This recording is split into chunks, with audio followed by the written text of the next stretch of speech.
की। आज एक विशेष दिन है और उस विशेष दिन को मैं सोचती हूँ कि आप सबके बीच में साझा करना अत्यंत आवश्यक है।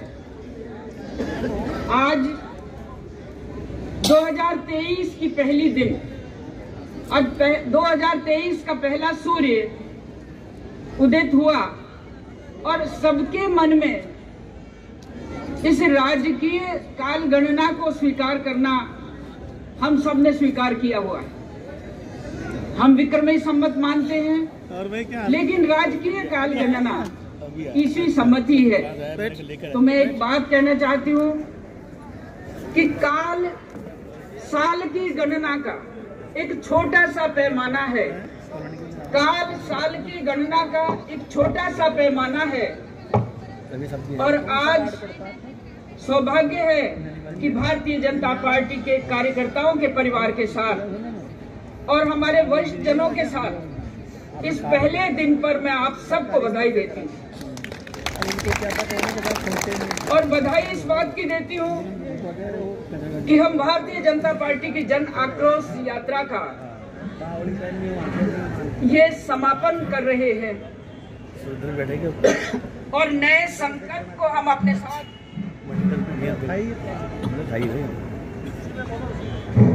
नए संकल्प को लेकर हम आगे बढ़ना चाह रहे हैं। उस नए संकल्प में आज के हमारे विशिष्ट ही नहीं प्रेरणा के स्रोत आदरणीय भाई परनामी जी, जिन्होंने देश के साथ साथ जुड़कर राजस्थान के प्रांत के कार्यकर्ताओं को प्यार और स्नेह से सींचकर आगे बढ़ाया।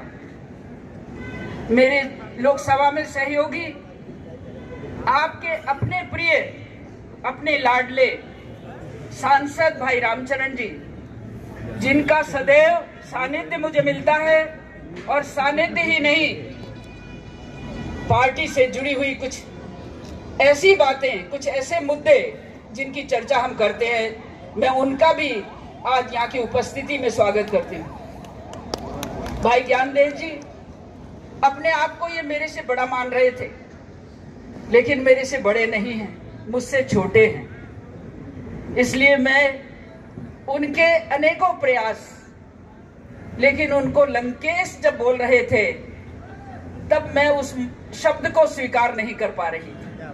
अभिनय किया होगा और अभिनय के माध्यम से लंकेश जी कहलाए, लेकिन लंकेश हमारे लिए आदरणीय नहीं है। मां सीता के सतीत्व की रक्षा करने के लिए वीर हनुमान ने लंका का दहन किया। ये प्रसंग हमको सदैव याद रखना चाहिए।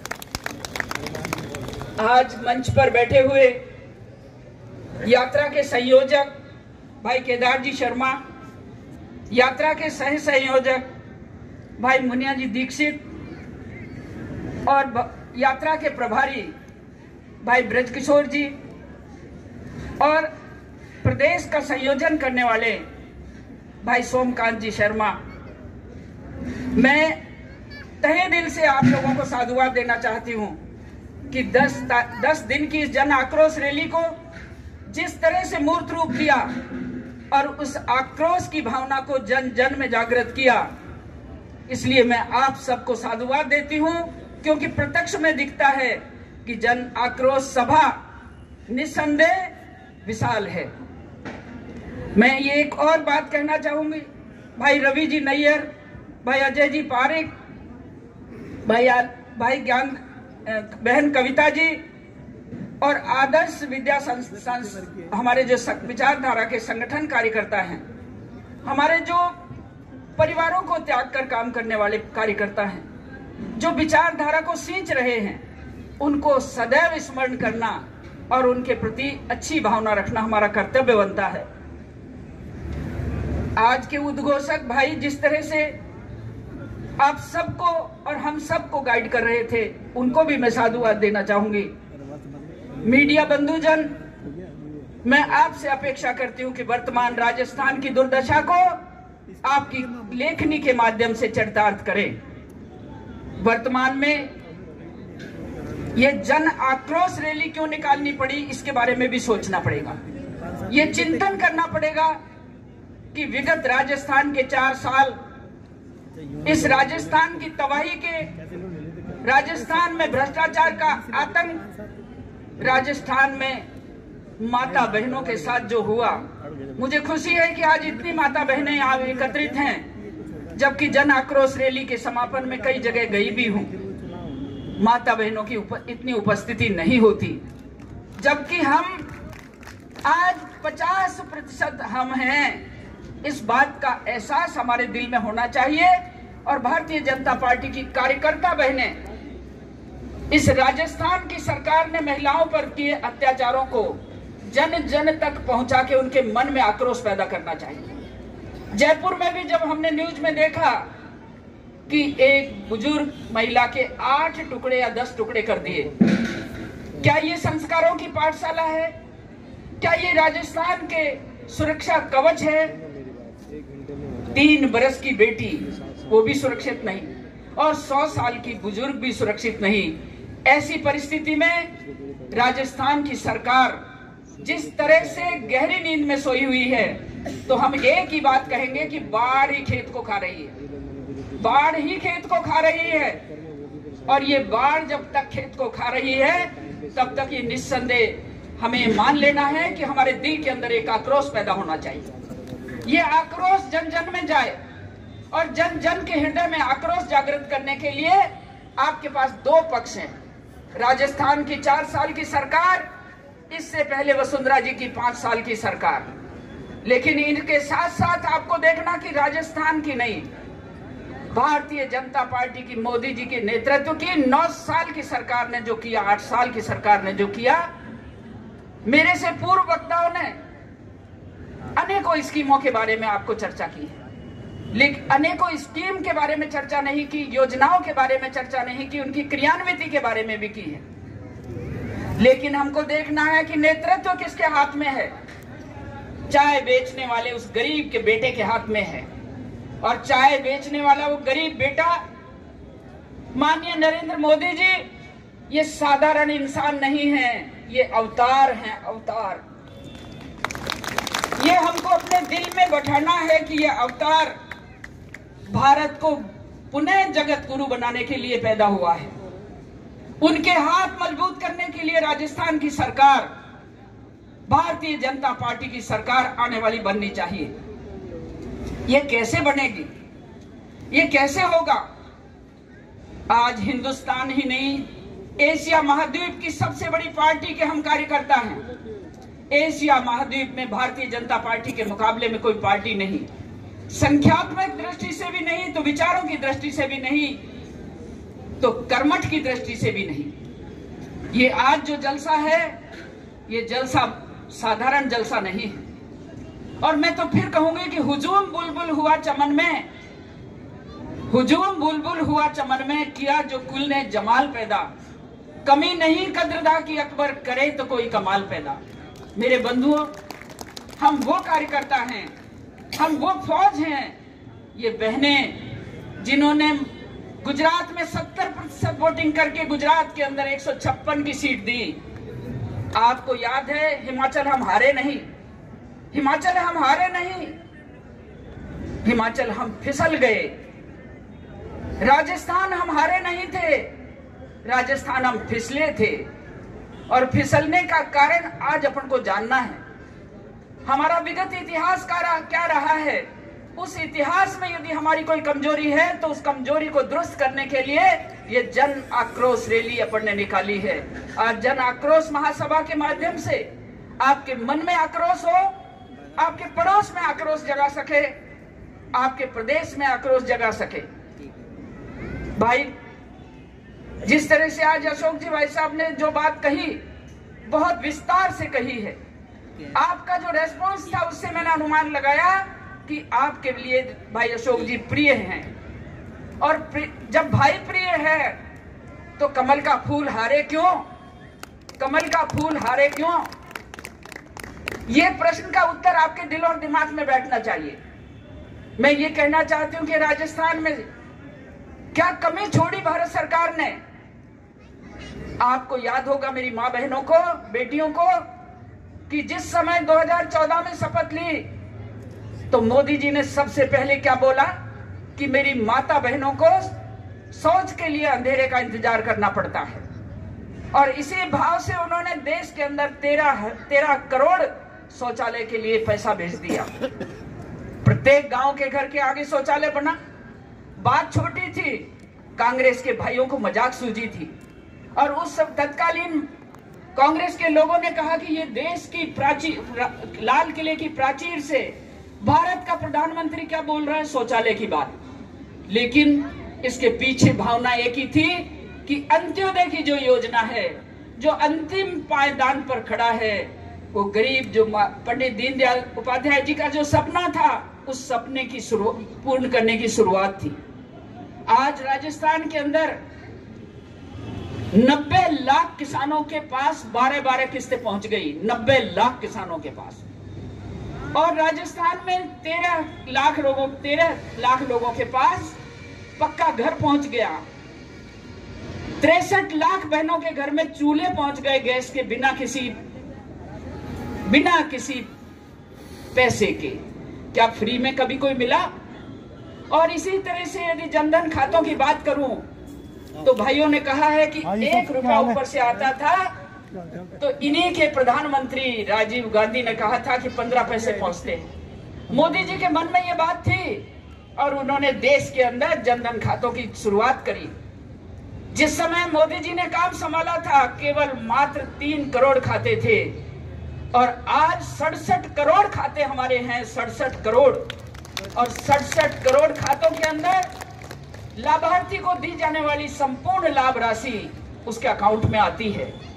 और मैं ये यहां तक कहूं कि आज हम यदि देखें कि आज हम सब बिना मास्क के बैठे हुए हैं, बिना मास्क के बैठे हुए हैं मंच पर और आप सामने। ये परिस्थिति किसके कारण पैदा हुई? आदरणीय मोदी जी के कारण पैदा हुई। जहां आज भी बड़े बड़े देश, चाइना जैसे देश के अंदर लाशों की ढेर पड़े हुए, लेकिन हिंदुस्तान को सुरक्षित करने वाला, भारत को सुरक्षित करने वाला वो वीर, वो ओजस्वी और दूरदर्शी, जिसने एक नहीं 3-3 वैक्सीन बनाकर हम लोगों को सुरक्षित कर दिया। ये बात भूलनी नहीं। लाभार्थी जो भी है, चाहे गैस कनेक्शन मिला, चाहे पक्का घर मिला, चाहे किसान कल्याण राशि मिली, चाहे किसी अन्य कल्याण राशि मिली, इनकी चर्चा हम कार्यकर्ता जब तक नहीं करेंगे, धरातल पर चर्चा नहीं करेंगे और जहां भ्रष्टाचार हुआ उसकी चर्चा नहीं करेंगे तो काम नहीं चलेगा। बंधुओं, मैं कहना चाहती हूं कि हमारी सरकारें, आदरणीय वसुंधरा जी के समय की सरकार जिसने कीर्तिमान स्थापित किए, और केंद्र की सरकार का तो कोई मुकाबला नहीं पूरी दुनिया में। जब कभी भी प्रधानमंत्री जाया करते थे कांग्रेस के तो अमेरिका का राष्ट्रपति उनसे मिलता नहीं था। और आज स्थिति है कि हावड़ी मोदी देखा आपने कि कारपेट बिछा करके उनको वहां अगवानी के लिए वहां के राष्ट्राध्यक्ष आते हैं। ये बात हमको भूलनी नहीं है। इस बात को चर्चित करते हुए राजस्थान के मुख्यमंत्री के कारनामों को जरूर याद करना कि जिस समय राजस्थान की सरकार बन रही थी तो एक तो कुर्सी खींचने के लिए लड़ रहा था, एक बैठने के लिए लड़ रहा था, और 1.5 महीने तक ये सरकार वो 7 स्टार होटल के अंदर पड़ी हुई थी, लेकिन आपकी परवाह नहीं की, जनता की परवाह नहीं की। क्या वो 7 स्टार होटल में पड़ी हुई सरकार 1.5 माह में करोड़ों का वेस्टेज किया? इस बात को जनता के बीच में चर्चित करनी है। आज जो भारत जोड़ो की कल्पना करता है कोई बालक, और बालक भी ऐसा कि लोकसभा में भाई रामचरण जी भी देखते हैं, मैं भी देखती हूँ, वो आंख मिचकाता रहता है, कभी जाके उठ के मोदी जी के गले लग जाता है, तो उसको क्या समझदार कहेंगे? उसको क्या कहेंगे? वो शब्द कौन सा है? वो 3 अक्षरों का शब्द है, पप्पू पागल। मैं आपको इसलिए ये बात करना चाहती हूँ कि संस्कार नहीं, सभ्यता नहीं, ज्ञान नहीं, ध्यान नहीं, ऐसे लोग भारत को जोड़ने चले। मेरा संसदीय क्षेत्र दौसा, सवाई माधोपुर पूर्व संसदीय क्षेत्र, जिस तरह से यात्रा चली, वो बोलता है और उसके लोग बोलते हैं और गहलोत की चमचागिरी बोलती है। हर एक विधायक को जो लक्ष्य दिया, आश्चर्य करेंगे कि चपरासी से लेकर गजेटेड ऑफिसर तक से वसूली हुई है, वसूली। और वसूली ही नहीं, उनको ये जिम्मेदारियां दी कि उनका साहिबजादा जब जयपुर जाए तो उस भीड़ के साथ आप चलोगे, वो तो हेलीकॉप्टर से जाएगा, तुम पगा पगा चाल जो। और वहां भी जगह जगह जहां भी यात्राएं मैंने आंखों से देखी है, गाड़ियों से 5-5, 6-6 किलोमीटर कवर करके फिर वो चढ़ते थे। हमने कहा ये यात्रा है क्या? और आपको आश्चर्य होगा कि इस पर सारा धन हमारी जनता की कमाई का पैसा, हमारी जनता का पैसा लगा। इस बात को भूलना नहीं है। आज देश के अंदर केवल 2 राज्यों में इनकी सरकार है, और तीसरी राज्य की सरकार तो केवल हम ये कहे कि वो फिसल गई, फिसलने वाली सरकार थी। आने वाले समय में देश जो है कांग्रेस मुक्त होने जा रहा है, लेकिन उस मुक्ति में आपकी आहुति की आवश्यकता है। अब कार्यकर्ता को 10 महीने का समय है। हर कार्यकर्ता को प्रतिदिन 2 घंटे यदि दे दे और प्रति परिवार से जाकर संवाद करे। एक तरफ मोदी जी का पलड़ा है कामों का, और काम का ही नहीं, देश की अस्मिता को ऊंचा उठाने का, देश को जगत गुरु बनाने का, और एक तरफ कांग्रेस का जो राजस्थान को धराशायी करने वाला, राजस्थान को धरातल में ले जाने वाला। ऐसे दोनों के पलड़े दोनों के हाथों में लेकर जाए और जनता से संवाद करेंगे तो निस्संदेह ये काम होगा। बंधुओं, एक बात जरूर कहना चाहे कि हम एक बात सोचते हैं कि गौ रक्षा का अभी बात आई, संवाद में भी आई, और हनुमान चालीसा जो महाराज जी करा रहे हैं उन महाराज जी के माध्यम से भी, तो अपन तो जानते हैं कि नासे रोग हरे सब पीरा, जपत निरंतर हनुमत वीरा। माँ बहनों से भी कहना चाहूंगी कि प्रतिदिन पाठ करें, लेकिन पाठ स्वयं ही ना करें, अन्यों को भी कराने के लिए प्रेरित करें। और इसके साथ साथ ही एक बात आपसे कहूंगी, गौग्रास की कल्पना हमारे शास्त्रों में है कि गौग्रास जब तक नहीं लगेगा किसी घर से, उस घर में संपन्नता नहीं आएगी। जिस समय महर्षि वाल्मीकि जी से बात करते समय एक उदाहरण आया था कि जिस घर के अंदर सुलक्षणी माता रह रही है, माँ सुलक्षणी माँ रह रही है, ममतामयी माँ रह रही है, अन्नपूर्णा माँ रह रही है, उस घर में देवी देवताओं का सदैव वास होता है। अब हम माताएं क्या सोचेंगे कि हम माताएं सोचेंगे कि गौग्रास के साथ संकल्प करें कि हमारा एक नहीं, मेरे पड़ोस के सारे वोट जो है भारतीय जनता पार्टी को मिले। आपकी पहचान होनी चाहिए, कार्यकर्ता की पहचान होनी चाहिए। संगठन में जुड़े हुए बंधु आपके पास आते हैं, लेकिन संगठन में जुड़े हुए बंधु आपसे निवेदन करते हैं। अब निवेदन नहीं होना चाहिए, अब संकल्प होना चाहिए। और जो संकल्प यदि आपने कर लिया तो दुनिया की कोई ताकत नहीं। भाई अशोक जी ने तो आपको 163 का लक्ष्य दिया है, लेकिन मैं 180 के लक्ष्य तक की कल्पना करती हूँ। और ये सही है कि देश जिस तरह से मोदी जी को चाहता है, पूरे प्रदेश भारतीय जनता पार्टी को चाहते हैं, कमल के फूल को चाहते हैं। हमें संस्कारों की कमी हमारे अंदर नहीं है। इनके यहाँ आज भी इनके विधायक, इनके मंत्री, मेरे संसदीय क्षेत्र में 3-3 मंत्री है, 3-3 मंत्री, और तीनों मंत्रियों के कारनामे को यदि आप देखें तो पैसे की चवन्नी चल रही है उनके दिल में, उनके परिवार में, उनके भाई बंदी, उनकी रिश्तेदारी, ये सारे के सारे। एक टीचर, मैं शिक्षा विभाग में रही हूँ, और शिक्षा विभाग में आज ट्रांसफर होता है प्रिंसिपल का 5 लाख में, 2nd ग्रेड का होता है 3 लाख में, व्याख्याता का होता है, ये क्या आपको पता नहीं? मेरे संसदीय क्षेत्र में ये रोज चलते हैं, और रोज सुनती हूँ। तो मैं उनसे एक ही बात कहती हूँ कि हमारी सरकार आने दो। आज नौजवानों के हाथों में किस तरह से रोजगार भारत सरकार ने दिया, लेकिन ये इम्प्लीमेंट नहीं होने देती। आपको मैं कहना चाहती हूँ कि दौसा संसदीय क्षेत्र तो प्यासा है, प्यासा, और भारत सरकार ने 2700 करोड़ रुपए दिए, उस 2700 करोड़ में से 27 रुपए भी खर्च नहीं किए। ऐसी सरकार है ये कि भारत सरकार की योजनाओं को क्रियान्वित करने में महान कंजूसी और भ्रष्टाचार और जंगल राज की जो परिभाषा है वो सार्थक हो रही है। मैं आप सब से भी आह्वान करना चाहूंगी कि हमारा नौजवान रीट परीक्षा में तैयारी करता है, कोई बनपाल की करता है, कोई RAS की करता है, और आप ये देखिए 10वीं बार पेपर आउट हुआ, 10वीं बार, और 10वीं बार पेपर आउट होने के पीछे उस नौजवान के परिवार की हालत क्या होगी। कई जगह ये हालत है कि जमीन गिरवे धर दी, कोचिंग कराई, परीक्षा दिलाई, और परीक्षा के रिजल्ट ये आए कि साहब कांग्रेस के बड़े बड़े नेताओं का तो बेटी भी उनकी आरएएस बन जाए, बेटा भी आरएएस बन जाए, जवाई भी आरएएस बन जाए और उनके ही सब पास हो जाए। और अब तो नाटक भी इतना घिनौना, इतना अपराधी कि बस में बिठाकर नकल करा रहे हैं, बस में बिठाकर पेपर आउट करा रहे हैं। क्या हमारा भारतीय जनता पार्टी से जुड़ा नौजवान इस बात को देख रहा है? और देखते हुए मैं ये कहूं कि संकल्प ले लो, जैसे ही हमारी सरकार आएगी, ये रीट, ये फीट, ये जो भी इस तरह की परीक्षाएं हैं, पूर्ववत एक समय था जब हमारी सरकारें नहीं थी, आदरणीय भैरू सिंह जी की सरकार थी वो, और उस समय उन्होंने केवल मेरिट को ही सबसे ऊंचा माना था कि मेरिट के आधार पर नियुक्तियां मिलेंगी और मेरिट के आधार पर नियुक्तियां मिलने से कोचिंग का खर्चा बचेगा, परीक्षा का खर्चा बचेगा और ये बेईमानों की जेब में पैसा जाना बंद हो जाएगा। ये सब इस तरह की कल्पनाएं हम आज ही कर रहे हैं और सदैव सोचते हैं। अभी मैं क्या हूं, खेलो इंडिया का प्रकल्प बेटे और बेटियों दोनों के लिए था और भारत सरकार ने 112.68 करोड़ राशि राजस्थान की सरकार को दी ताकि खेलो इंडिया के अंतर्गत हमारे नौजवान बेटा बेटियों को एक स्किल डेवलपमेंट का कोर्स मिलेगा।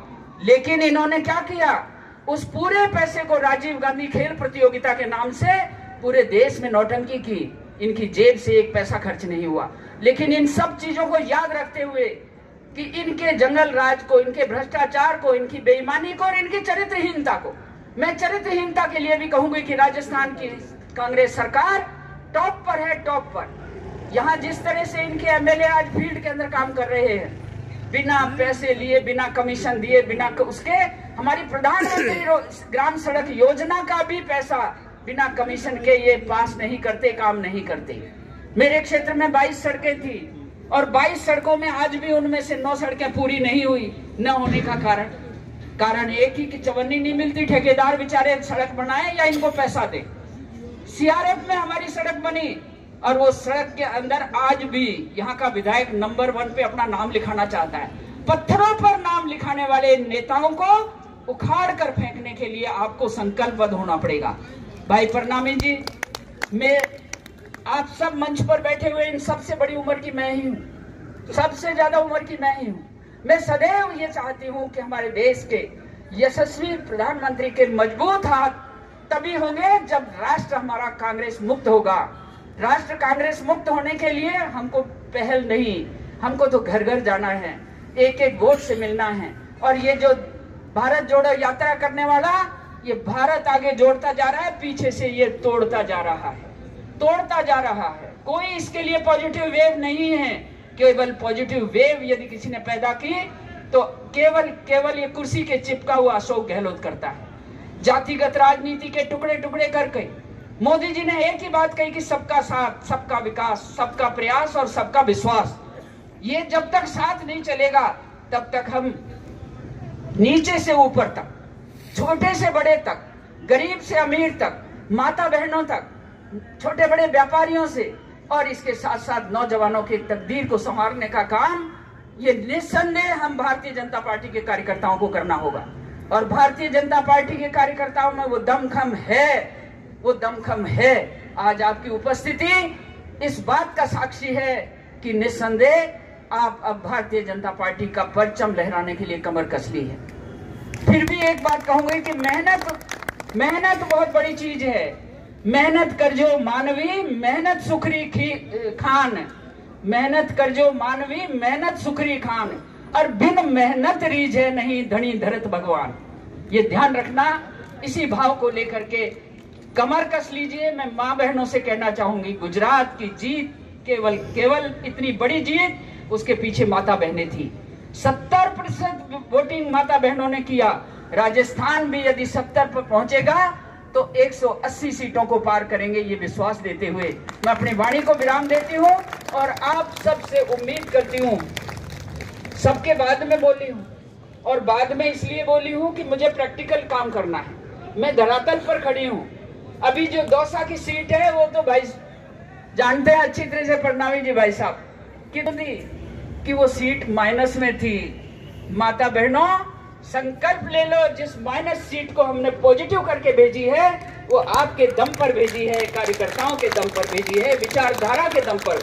हम सांस्कृतिक राष्ट्रवाद बनाना चाहते हैं। उस सांस्कृतिक राष्ट्रवाद बनाने के लिए आप सबके दिल के अंदर आक्रोश जागृत होना चाहिए और ये जन आक्रोश देना चाहिए ताकि जनता कांग्रेस को उखाड़ कर फेंकने में आपको साथ दे। धन्यवाद। यदि आपको हमारी वीडियो अच्छी लगी तो वीडियो को लाइक, शेयर व कमेंट करें और आगे की वीडियो आप तक पहुंच सके उसके लिए हमारे चैनल को सब्सक्राइब करें। धन्यवाद।